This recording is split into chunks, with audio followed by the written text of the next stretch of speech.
Goodrich here. Guzekowski here. Seifert here. If you'd all take a look at the minutes of November 27th.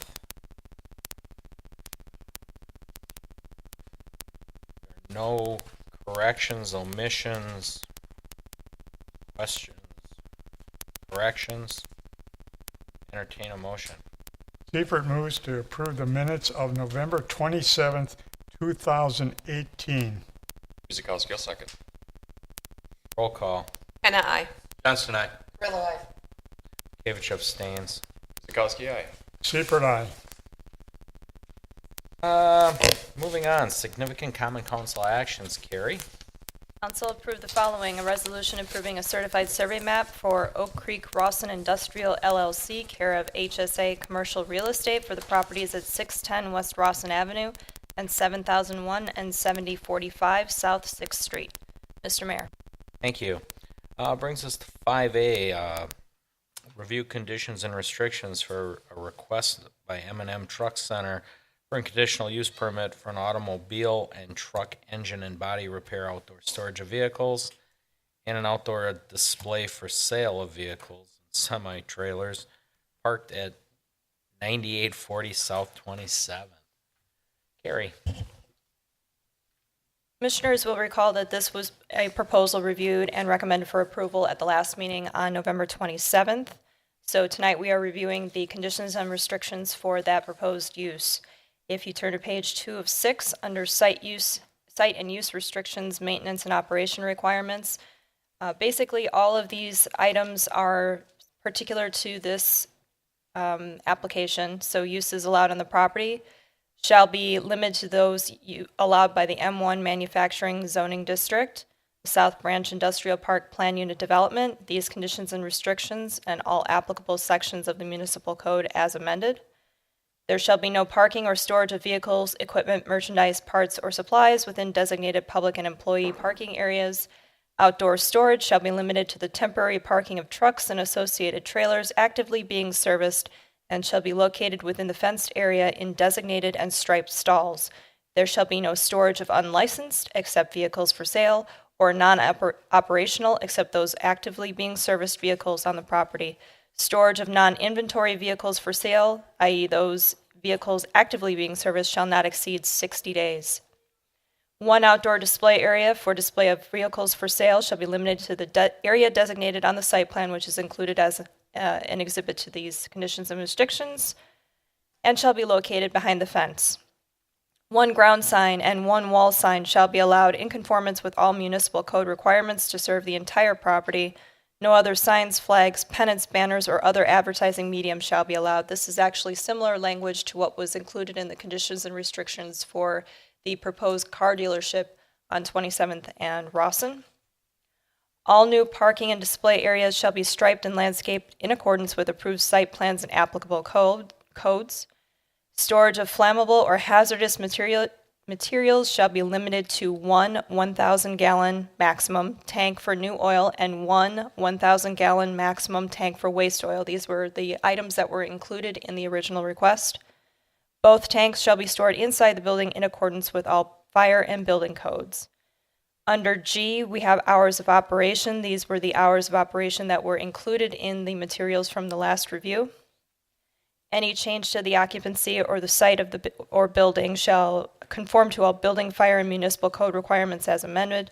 And then the rest is all of the requirements that are normally required of properties for storage of snow and for trash removal. If you turn to page 3 of 6, the building and parking setbacks are stated for the M1 district. Under 7, time of compliance, this requires that the conditional use be started within 12 months from the date of adoption of the ordinance approving the conditional use permit. Under 8, we have duration of conditional use permit. This is specific to this particular application. Given the transitional nature of the 27th Street corridor, this conditional use permit is limited in duration to 6 years from the date of issuance of the conditional use permit. The owner may apply for an extension of this conditional use permit. The process for extension of the conditional use permit shall follow the procedures for approving conditional use permits as set forth in section 17.1 1007 of the Municipal Code as amended.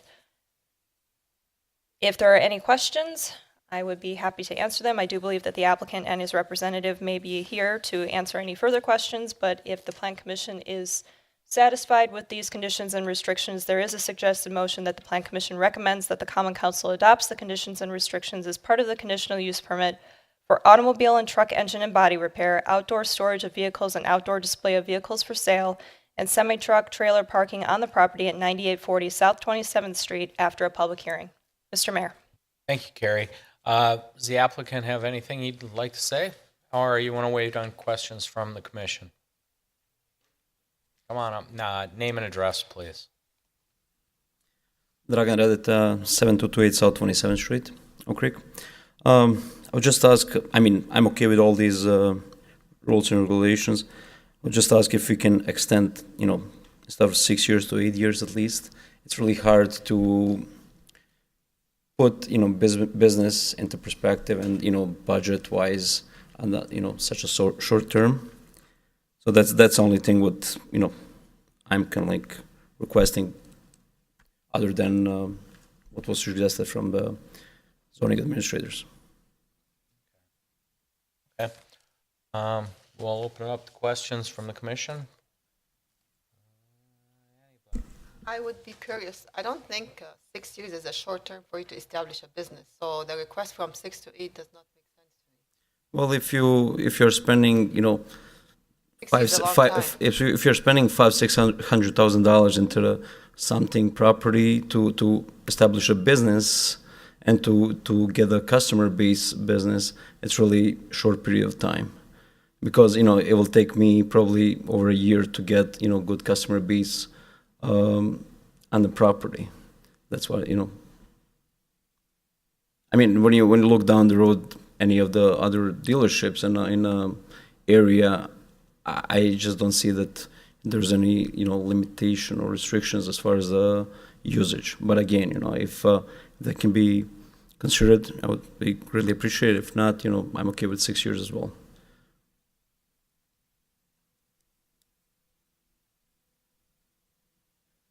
Ryan? I just want to verify that the employee parking is the parking that's along 27th Street, so we won't have any equipment or for sale items sitting along 27th Street. It's That's not correct. designated on the plan. So no equipment will be parked in the front of the building. Everything will be behind the building. In the front of the building, you may have a employee parking lot and customer parking lot, but no equipment will be stored up front for display or sales.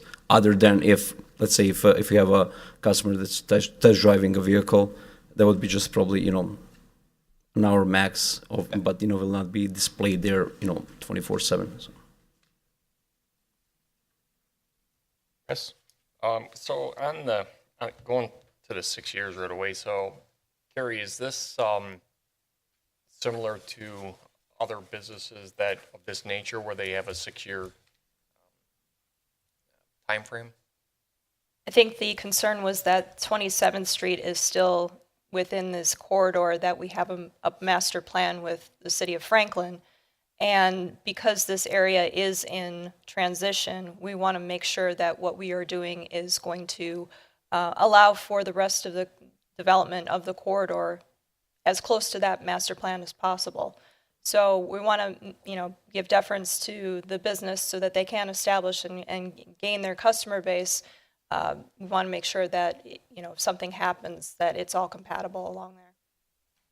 And then I thought, and maybe this isn't the time to bring it up, but I thought when we talked last about the property, it's not sprinklered, or it is sprinklered, but part of it is that they're waiting for a water hookup too. So Right. I realize that that's maybe to come. Right, so there is a discussion that's been ongoing between the applicant, the fire department, and the water utility. So the sprinkler requirement has to be put on hold pending establishment of water to service to the property if it happens. If not, the fire department has indicated their willingness to work with the applicant to make sure that the fire codes are met as much as possible on the property. And I believe Assistant Chief Kresick had said that at the last meeting. Yes, he did. He apologizes that he's Not able to Got it. make the meeting. Thank you. Fred, anything? Fine. Nothing. Yeah, Brian pretty much got my question out of the way. As far as the 6 years to the 8, I guess I would kind of side with staff. I mean, you can always come back and extend it. We're by no means want to chase you out by any means, but we do want to keep some flexibility too in case you all grow the business and you decide to move elsewhere. I like Oak Creek, so. Yeah. Other than that, I don't have an issue with it going forward. Okay. Motion then. Guzekowski makes a motion that the Plan Commission recommends to the Common Council adopt conditions and restrictions as a part of the conditional use permit for automobile and truck engine and body repair, outdoor storage for vehicles and outdoor display of vehicles for sale, and semi-truck trailer parking for the property at 9840 South 27th Street. Jensen seconds. Roll call. Anna, I. Jensen, aye. Carla, I. Gavich, aye. Guzekowski, aye.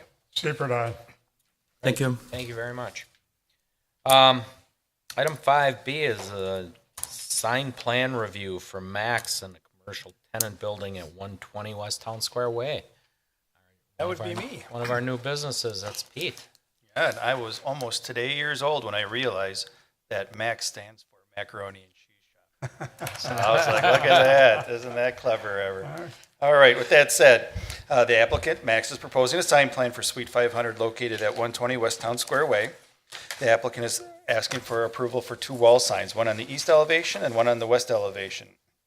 Up on the screen is the graphics of what the signs look like. The proposed signs do meet the regulations for the DTS MUPDD sign code, as well as the master plan that was approved back when the development was proposed.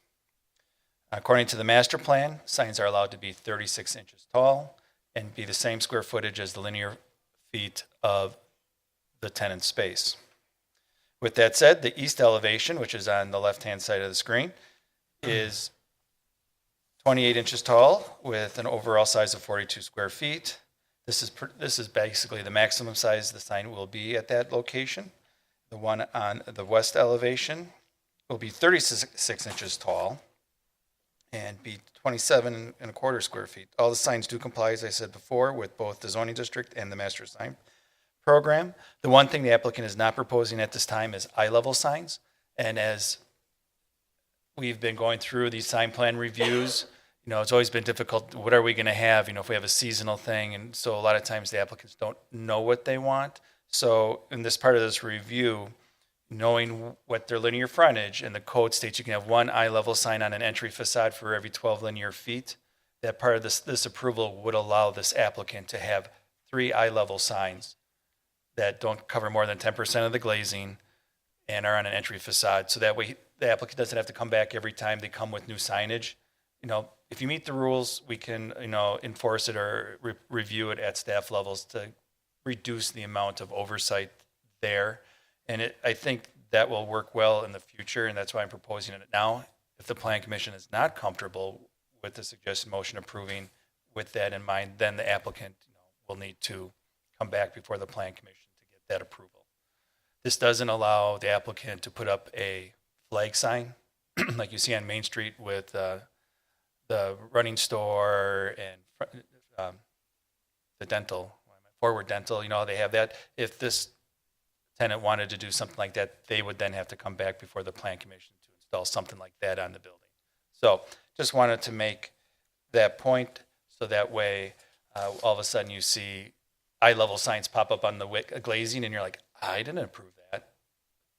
I'm trying to figure out a way to have applicants not have to keep coming every time they want to change signs on their tenant space.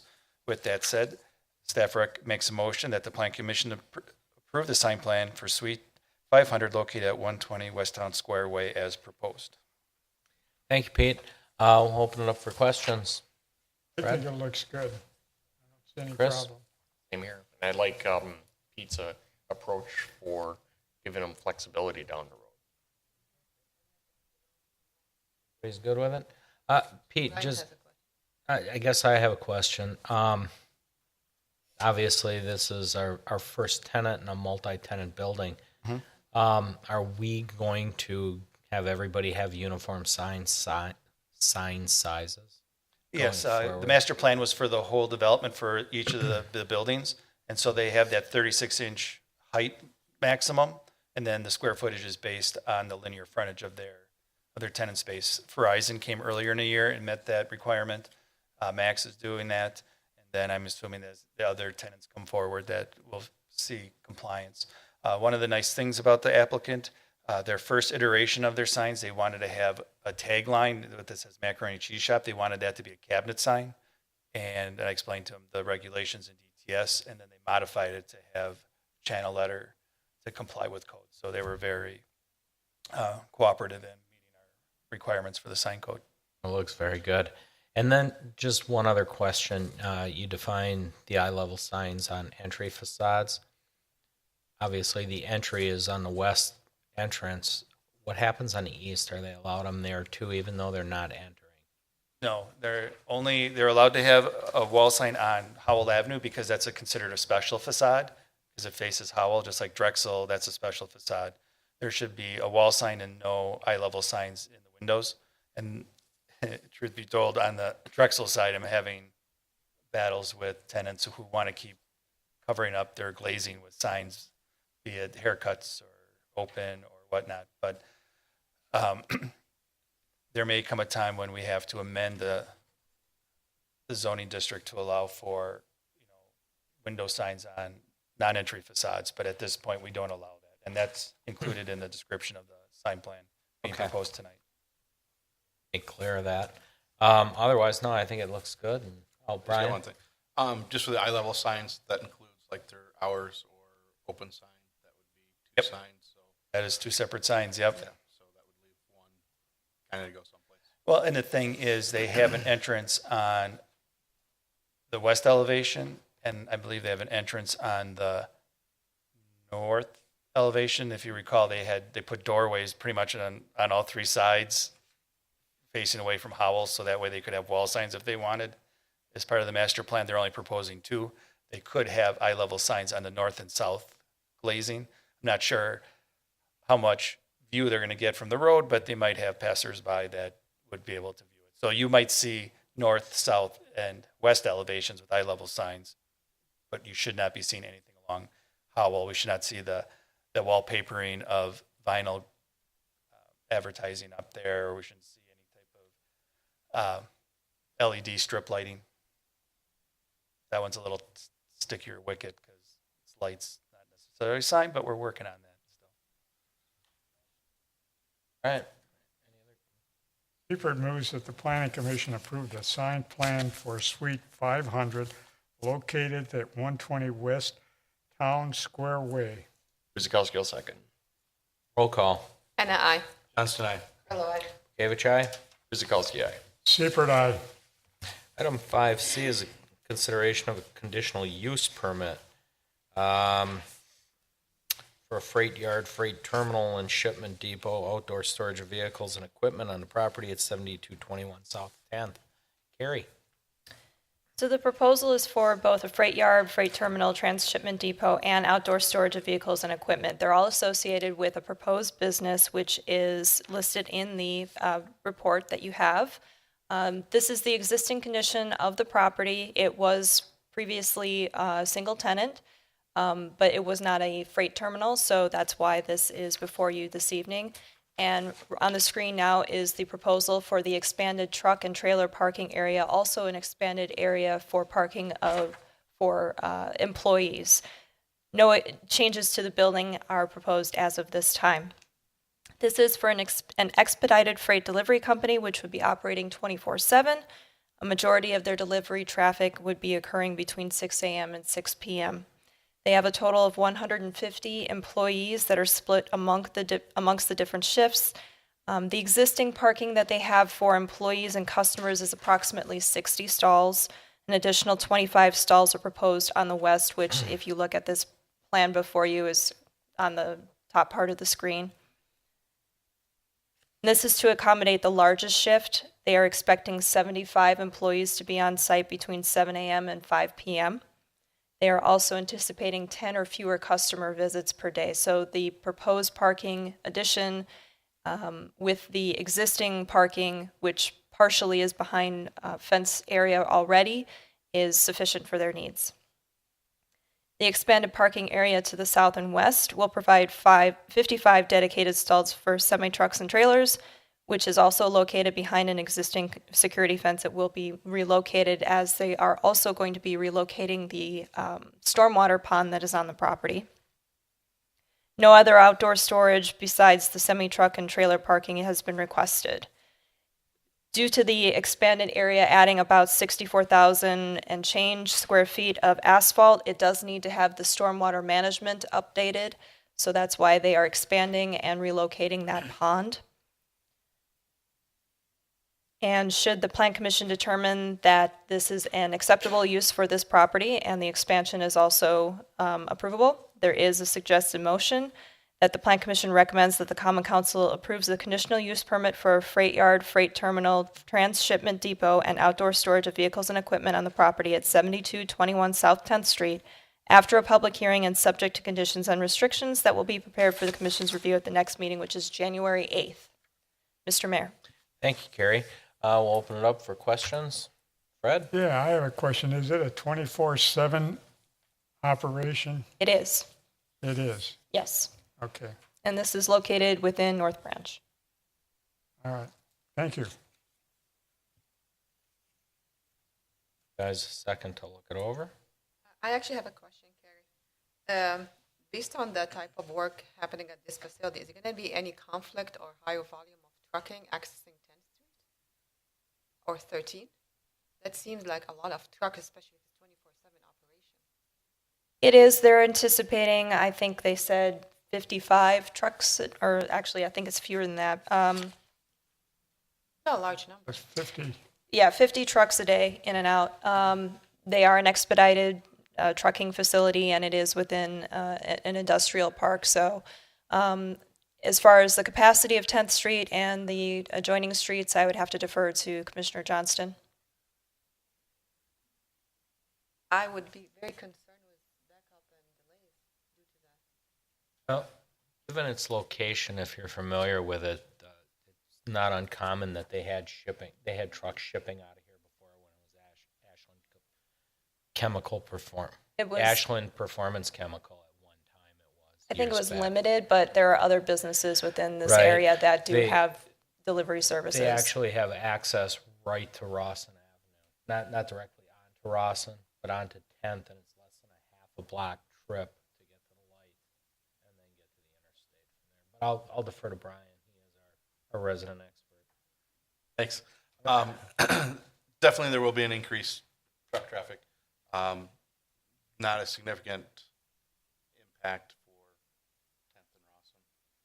We will have additional trucks out there, yes, but still be able to serve the project with what's out there.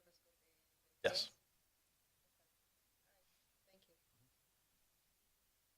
Anything, Brian? Anything other to add? Just a question on one of the notes, metal fence, that's just a chain link fence. That was my interpretation as well, as there is an existing quote-unquote metal fence out there, but I believe that the applicant's representative is here, if they can answer that question, whether or not it's a chain link fence or some other type of fencing that will be used. I believe it's chain link now. Well, you'll have to be up on the mic, sir.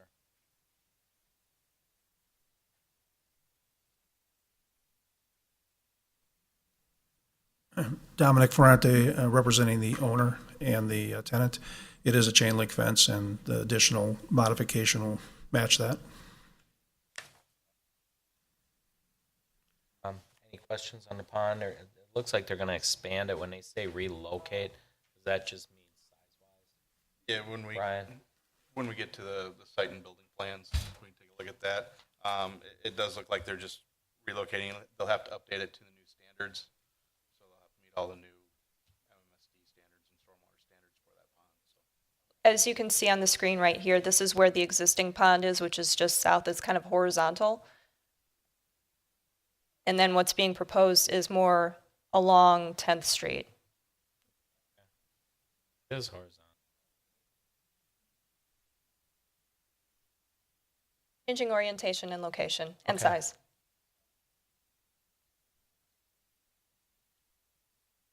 Okay. Any other questions? Dawn, anything? No. I'll entertain a motion then. Seifert moves that the planning commission recommends that the common council approve a conditional use permit for a freight yard, freight terminal, transshipment depot, and outdoor storage of vehicles and equipment on the property at 7221 South 10th Street after a public hearing and subject to conditions and restrictions that will be prepared for the commission review at the next meeting, January 8th, 2019. Guzekowski, I'll second. Roll call. Anna, aye. Johnson, aye. David Chai. Guzekowski, aye. Seifert, aye. Thank you. Great. Good luck, guys. Nice repurposing of the building. It's actually a very nice building. So, item D, zoning text amendment. We're going to review an amendment to allow restaurants without drive-through facilities as permitted in the overlay mixed-use office district. And it looks like we got Pete here to explain it in detail. Yes, I am here to help explain. We were talking earlier tonight about the M&M Trucking is located in this area, and we talked about removing them from this OO overlay district, which is office. And there's another parcel in the zoning district that is now a defunct restaurant. It was that Mexican restaurant, Mazala. Thank you. I never pronounced that one right. Maztalan? Duly noted. All right, close. Anyhow, there was an applicant who was interested in restarting the restaurant. Well, similar to the fireplace company and the individual who want to start a trucking company, there was no operations for more than 12 months. So when that happens, you have to follow the overlay district. An overlay district is rather restrictive. In your report, I show you, there's 7 permitted, 11 conditional, and restaurants are not a permitted or conditional use in that zoning district. And as staff, we took a step back and, looking at that zoning district and saying, if you're going to have an office district, office people have to go to dinner somewhere. Why wouldn't it be appropriate to have restaurants in that same district?